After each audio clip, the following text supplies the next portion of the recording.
মুর্শিদাবাদের শামসেরগঞ্জ জাফরাবাদে বাবা ও ছেলের খুনের ঘটনায় তাদের হত্যার প্রতিবাদে বুধবার 16 এপ্রিল সমগ্র রাজ্য জুড়ে হিন্দু শহীদ দিবস পালন বিজেপির নিজের পেজে পোস্ট করে শুভেন্দু অধিকারী।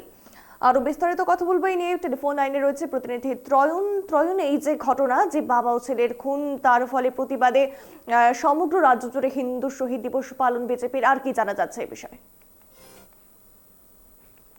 শামসেরগঞ্জে হরগোবিন্দ দাস এবং চন্দন দাসের যে হত্যার ঘটনা ঘটেছে তারই প্রতিবাদে বিরোধী দলনেতা শুভেন্দু অধিকারী তিনি এই কর্মসূচির ডাক দিয়েছেন এবং তিনি সোশ্যাল মিডিয়ায় পোস্ট করে যেটা জানিয়েছেন যে বিজেপির সমস্ত কার্যকর্তাকে তিনি এই কর্মসূচি পালনের জন্য এবং হিন্দু যে সমস্ত সংগঠন রয়েছে তাদেরকে এই কর্মসূচি পালনের জন্য আবেদন জানিয়েছেন এবং সেখানে তিনি বলেছেন যে তার যেটা নিজের এলাকায় একটি শহীদ বেদি স্থাপন করে কালো ব্যাচ করে মোমবাতি জ্বালিয়ে আজকের দিনটিকে যাতে হিন্দু শহীদ দিবস হিসেবে তারা পালন করেন।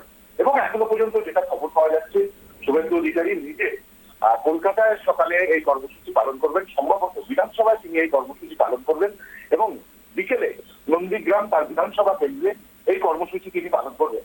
পাশাপাশি এখনো পর্যন্ত যেটা খবর, দুপুরে বিজেপির যে রাজ্য দপ্তর রয়েছে সেখানেও কিন্তু যুব মোর্চার নেতৃত্বে এই কর্মসূচি পালিত হবে।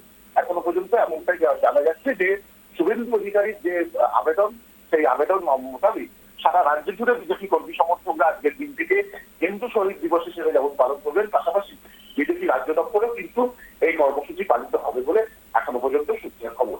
অভিনন্দন। অসংখ্য ধন্যবাদ ত্রয়ন সঙ্গে থাকার জন্য।